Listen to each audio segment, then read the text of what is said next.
I'm Dr. Masha, and this is Hyperbaric Podcast.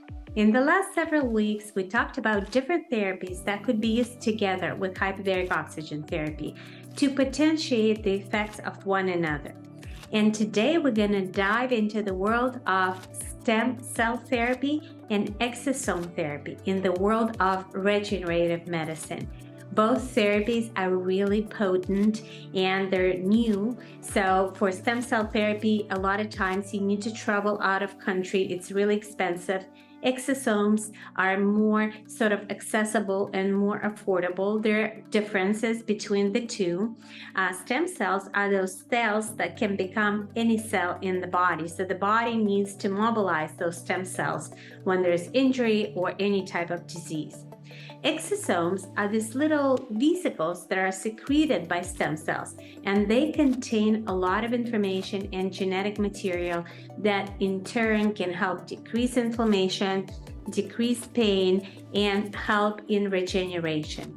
In this episode, I'm speaking with Dr. Rick Ambrosich, who specializes in exosome therapy, and he will explain more about the benefits of both therapies, what are indications, contraindications, what to expect, and how to combine it properly with hyperbaric oxygen therapy. Because when combined properly, we can get results a lot faster and the effects will be more profound. So welcome to the show, Dr. Rick. I'm excited to have you with me, and let's talk about exosomes and stem cells. Could you give us pros and cons? Like, why would one choose exosomes over stem cell therapy, or can they be done concurrently? The exosomes are more advantageous in terms of, as I mentioned, they have a rapid onset, and they also can get into the brain more effectively than the stem cells can. So for brain diseases, something as simple as a minor concussion to people that have early dementia, those are great candidates for the exosomes. But again, the stem cells can help as well. And I believe probably a blend of the two is ideal in some situations. So I treat every patient individually, and I don't use a cookbook recipe for patients, but I've had many years of experience in this field as well. So again, before anybody attempts to be involved in this field, they really need to do a lot of training, a lot of research to understand the differences. What results have you seen in your patients who've used exosome therapy? Yeah, I've seen incredible results. Again, these therapies are really exciting, and that's why they've really taken off around the world because patients are benefiting from them, and we're seeing people have terrible inflammation, terrible pain disorders that can be resolved with these therapies. We've seen patients that have difficulty with mobility, walking, that can have no problem and get back to doing activities they enjoy doing. So there's really any part of the body that is having inflammation or problems that can benefit from these types of therapies again, and especially when you combine it in a program. So as we were talking off camera, my company, we combine a lot of the natural old medicine that's people call alternative, but I feel it's really traditional medicine where for thousands of years, we've been telling people about, fasting, about diet, about exercise, about the benefits of meditation, yoga. All these things are so important.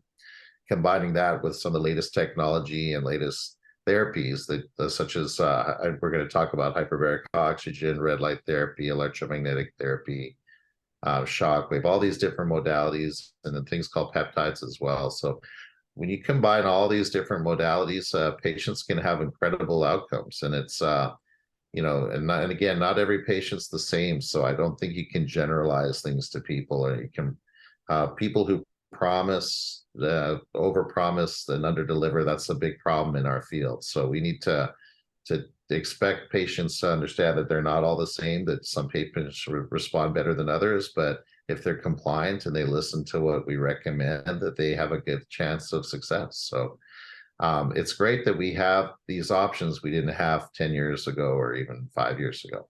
Absolutely. Imagine the options we're going to have in 10 years or in 20 years. I'm even afraid to imagine. You mentioned hyperbaric oxygen therapy, and it's a hyperbaric podcast. And of course, I'd like to know how it ties to hyperbaric therapy. Because with stem cells, for example, we know that hyperbaric therapy stimulates stem cell release and mobilization.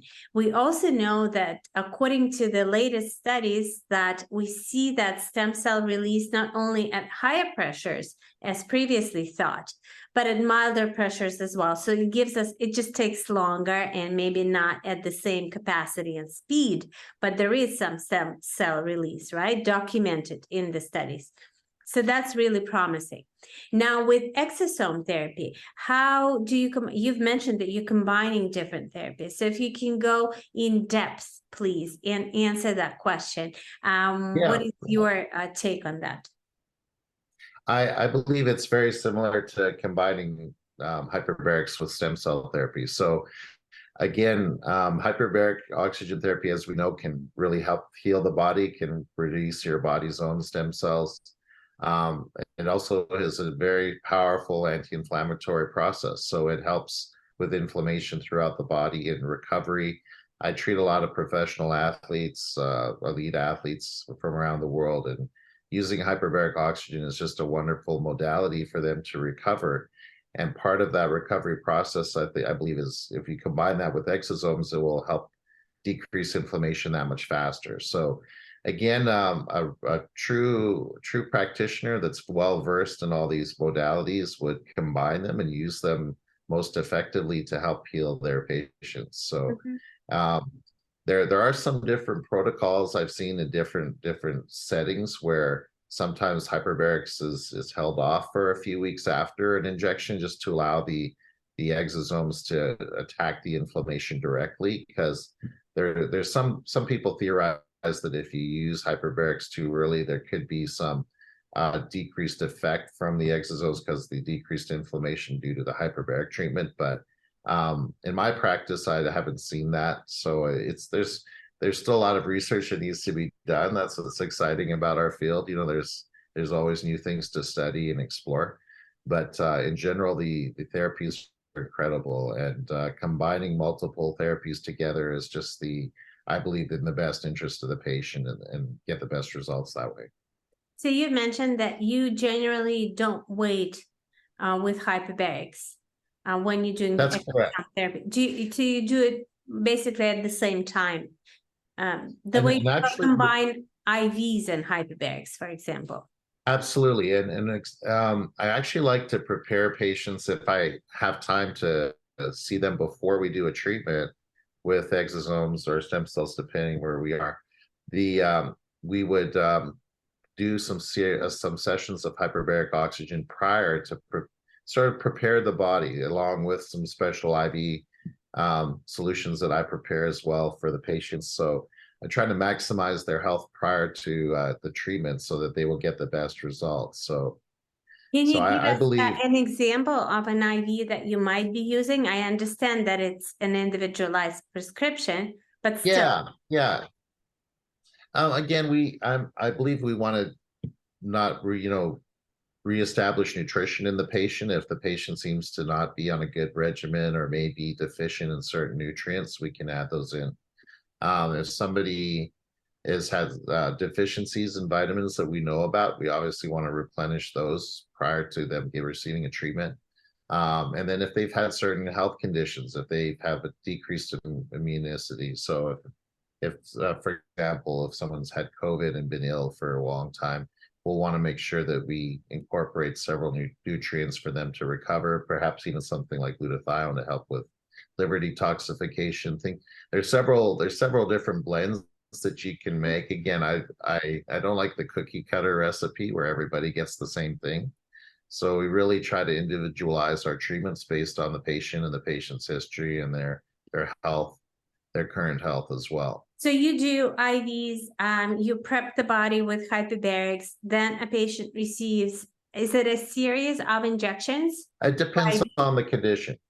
So if it's a simple joint problem like an inflamed knee or shoulder, that's just a simple injection. So it's it's different from someone who's coming in with a more complicated health issue that's, multi-organ or affects the whole body. So if someone is more complicated, they may need a series of treatments. If someone is just a simple local injection, that might be just a 1 or 2 time visit. So just really depends, again, on the severity of the process as well. Someone with a minor injury or an acute injury, they're much easier to recover than someone who's had a chronic disease process for many years and very severe, versus a mild version. There are some patients that if they've had, severe inflammation for a long period of time, sometime within a matter of hours, they start seeing improvement. It's incredible. But especially with the exosomes can act within hours or days of a therapy session, whereas stem cells typically take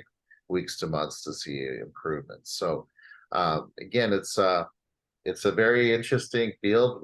Nobody has all the answers. These are things that we still need to do some more research on as well to prove what we ideologically and theoretically think is happening. But it's exciting that we're in this time now that we're able to do these things and to actually see results, and see improvement when traditionally there weren't improvements at all. And so, in my understanding, it would help in degenerative disease such as dementia and Alzheimer's. What about infertility? Are I you? believe infertility as well. Yeah, I believe infertility could be an improved as well in these situations. Again, a combination of all types, hormone therapy in that situation is very important, making sure that's balanced and that's correct as well. So, it takes a lot to fine tune a body, and especially in the situation with fertility, everything has to be perfect for that to occur. So I believe there are some great studies out there that's showing that fertility can benefit from these types of therapies. And again, healing any damage or inflammation that's potentially preventing fertility, that's very important. So I think there's a very bright future for the use of these treatments along with hyperbarics and other things as well. Do you feel that it's the hyperbaric therapy that potentiates exosome therapy, or is it the other way around? It's the exosome therapy that potentiates the effects of hyperbarics? That's a great question. I don't know if we have that answer yet or not. I think they're both effective, and then the combination of the two is ideal, in my opinion. So it'd be an interesting study to do to see, using just one therapy versus both, or in CB. But theoretically, I believe the combination is ideal, and which one helps, I don't have that answer. Nobody does yet, but it's very fascinating. Great question though.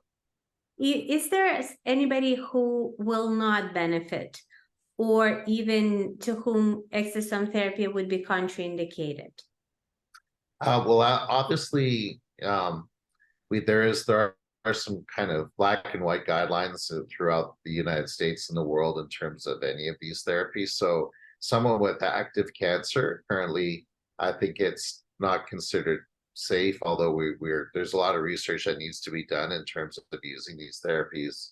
And we're talking exosomes and stem cells, not hyperbarics, but in certain cancers. On certain types of cancers, we've actually used stem cells, like with leukemias, things like that.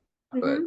But somebody has, in general, cancer, active treatment of cancer, we typically do not want to encourage people to do those treatments, just because again, the chemotherapy, for example, or radiation are so toxic for patients that going through a session of treatment with exosomes or stem cells, and then immediately after getting chemotherapy and radiation, they'll probably kill the cells and alter the exosomes, so they're not effective. So it's that's a whole area of research that needs to be done. But in terms of practicing, I don't think that may be a patient we just wouldn't want to treat until their cancer is cured or they're in remission for a period of time, at least 3 to 5 years or more. But other than that, and then pregnancy is another situation. Again, everybody wants to be extra careful during pregnancy. Local injections of these treatments, I think, would be no problem. But again, it's a very gray zone, almost a black label zone. So those are the two main patients or people that I would consider to avoid or stay away from. But Most other conditions can respond fantastic to these therapies. What about side effects? Are there, I've seen people, I have never received this therapy myself, so of course I'm really interested. I've Yeah, seen people who've received the therapy apart from bruises. Are there any side effects?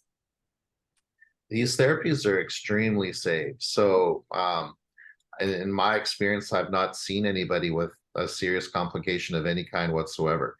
Maybe 5 or 10% of patients or more feel a little bit of tiredness depending on the protocol that we do. So, um, I personally went to Panama a few years ago for a treatment. I had some kidney problems, and I went to see my friend Dr. Riordan, and they had a 3-day protocol of stem cells I went through. And I was very tired after each day that I received the treatment. And so that was one of the they warned me that could potentially be a side effect, and it was for me. But local injections and other therapies that we do that I've been doing for years, I don't see any problems with the tiredness, although IV infusions potentially can do that. I think a small proportion of people actually have like almost like a flu-like illness for a couple days as well. Maybe 1% or less have that, where they just feel kind of tired, achy, sore, just real for a few days, and then that goes away. I think a minor amount of people have some nausea. Usually, again, those are older protocols where people were having more nausea. Mhm. So those are, really nothing serious, nothing that you would call 911 or go to the ER for. Whereas you could take any type of pharmaceutical medication and have some terrible side effects, even aspirin and Tylenol, which anybody can buy at any drugstore or gas station, have more side effects than these therapies. It's exciting that something is so powerful yet so safe at the same time. It's amazing. It's really a blessing, and I think it's going to really revolutionize how we manage patients' healthcare in general around the world. And again, combining all these modalities together is just the most exciting thing out there. I totally agree. And combination, I think integrating different therapies together, stacking them is the key, and knowing how to do it is an art of medicine, Right. definitely. Another question I wanted to ask you, hyperbaric therapy has a huge role in the field of anti-aging medicine. We know Yes. studies that show that the telomere length increases. We know there's a reduction in the number of senescent cells. There's increase in stem cell production. Now, exosome therapy, would you consider it also to be an anti-aging therapy? Oh, absolutely. Yes, yes, absolutely. Because um, whether it's a local injection or a systemic injection, the patient benefits. So the tissue is actually regenerated. It's actually healed. Inflammation is reduced. So absolutely, it's anti-aging type of therapy as well. And again, the more of these therapies you combine, the younger you can stay. So even fasting Yeah, is an would amazing be it's simple a good thing. absolutely. I think it's a good area to do a study actually to combine hyperbarics and exosome therapy and see what results are in terms of anti-aging. Can we actually delay aging? Can we sort of reverse this process? Can we prevent future disease? Because I think that's huge in anti-aging too. Because when we think about anti-aging, normally it's increasing the lifespan and the health span. But in essence, it's the prevention of the age-related disease. And it's very difficult to do that kind of studies to actually prove that we're preventing disease, right? Because it's sort of Absolutely. looking in the opposite direction. But again, as I said, this is key, disease prevention. And what role does exosome therapy play in that? Yes, yes, I agree. And then there's again lots of great research to be done, but I think in theory that it definitely is an anti-aging process, and that's part of our in my clinics as well. We're trying to gather as much data as possible to show changes from one situation to another over time, and so.